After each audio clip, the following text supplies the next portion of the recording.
Anyone who has spent time playing Team Cherry's game Hollow Knight will have undoubtedly been struck by the game's atmosphere. The game is set in the ruins of Hallownest, a kingdom shrouded in mystery and sorrow. The game's setting is a big part of why Hollow Knight is so popular. By using many tools in both game design and storytelling, Team Cherry manages to create a world that is bleak and mysterious.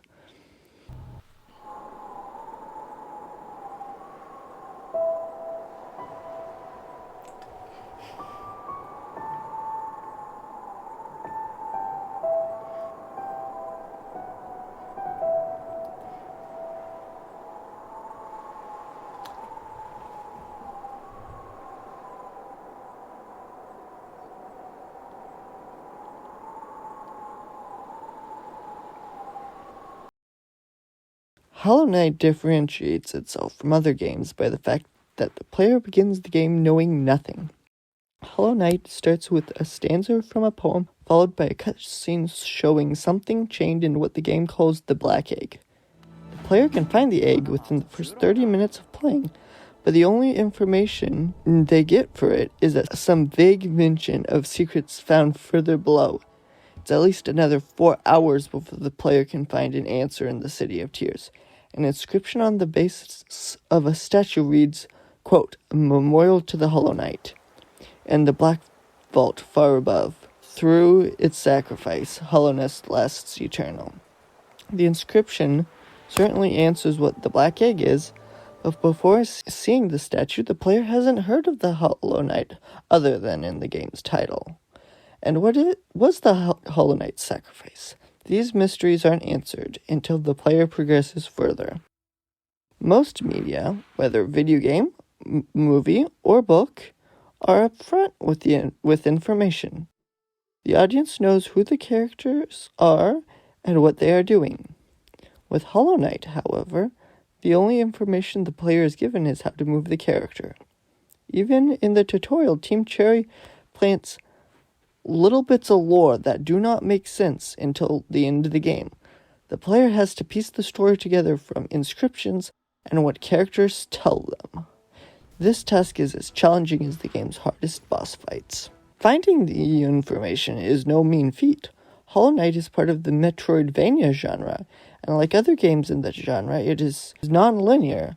Although the player cannot finish the game without certain items, there is only a loose order in which a player has to obtain them. Likewise, there is no specific order to the clues a player can discover, so no two playthroughs are alike. What one player finds immediately, another might not discover even after passing through the area a dozen times. What's more, the final clue one player needs to figure out one of the mysteries could be, for another player lacking crucial context, a red herring. Hollow Knight's world feels mysterious because while the game is categorized as a two-dimensional action platformer, it's also a mystery. The player gets to be a detective and through exploring the world discovers clues to piece together the main plot. When the player discovers the answer, Team Cherry rewards the feat with a second true ending that is happier than the first. Ultimately, the sense of mystery permeating the game primes the player for exploration, which is the key to reaching the second ending.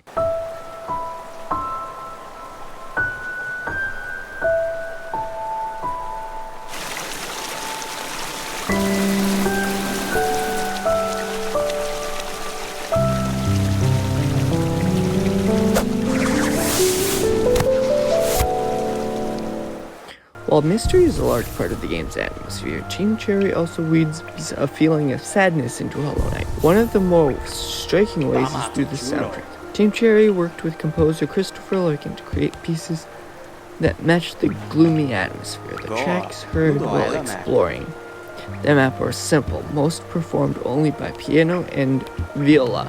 The sparsity of instruments helps convey a sense of loneliness, which is a key part of the game's atmosphere. The game's level design adds to the mood of sadness. The Kingdom of Hallownest is full of unique locations, from the overgrown plants in the Queen's Gardens to the crumbling architecture of the Forgotten Crossroads. It is clear the kingdom is in ruins. A mournful atmosphere pervades the regions. While the lighting isn't always dark, it never becomes bright and cheerful. Team Cherry also uses more subtle methods to convey sadness. The characters speak in an elevated style, which highlights how advanced Hollow Nest had been before it collapsed. The choice of words in dialogue is as polished and deliberate as everything else in the game. Several bugs refer to the ruins of Hollow Nest as a corpse. It shows how far Team Cherry goes choosing words that carry negative connotations. While not nearly as effective as the soundtrack or visuals, the choice of dialogue helps paint a world where once prosperous bugs have given in to despair. The more striking methods, however, lie less in the mechanics, but in the kind of story Team Cherry chooses to tell. The kingdom of Hollow Nest is ravaged by something called the Infection, turning the formerly intelligent bugs who live there into brainless husks. Throughout the game, the player explores lands which are now ruined and empty. There are only 45 friendly bugs in the game that takes around 43 hours to complete. Any game would feel lonely and empty when players play for almost an hour without a friendly face. If that weren't enough, Team Cherry fills the game with dirty choices and unhappy endings. The fall of Hollow Nest left many dead bugs in its wake. Those who just survived or were turned basically into zombies from the infection. Through inscriptions and using their dream nail to learn corpses' last thoughts, the player learns about the infection's slow creep through the kingdom, and what lengths the bugs of Hollow Nest went in order to defeat it. The player battles restless ghosts and meets survivors, only to watch them perish. The player isn't innocent either. The first boss isn't defeated in open combat, but rather in cold blood while he's trapped in his armor. And at first, the final battle seems more like a mercy killing. The acts are justified within the game, but the choices aren't the black and white decisions made in other games. Together, the player's less than perfect decisions in the apocalypse of a civilization paint a bleak picture of a world where no one is truly safe, and the player is forced to go to great lengths in order to survive.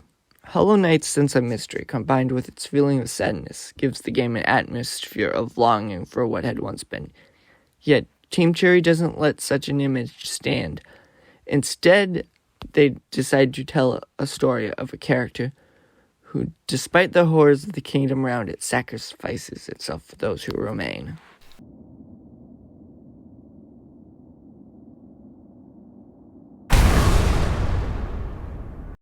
Hey guys, thank you for getting to the end of this video.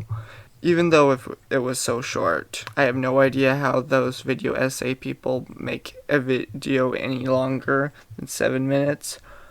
But I wrote this essay myself, partly because it was a school assignment, but also because the atmosphere of Hollow Knight has been a puzzle I've been working on, because I really, really like it. And I want to write my own story with a setting very similar. I kind of have a world built, but I need to do a little bit more thinking on the tone, and this is just one step in doing it. Thank you for watching. Please like and subscribe if you want to see more writing, and if you want more things about Hollow Knight, let me know in the comments.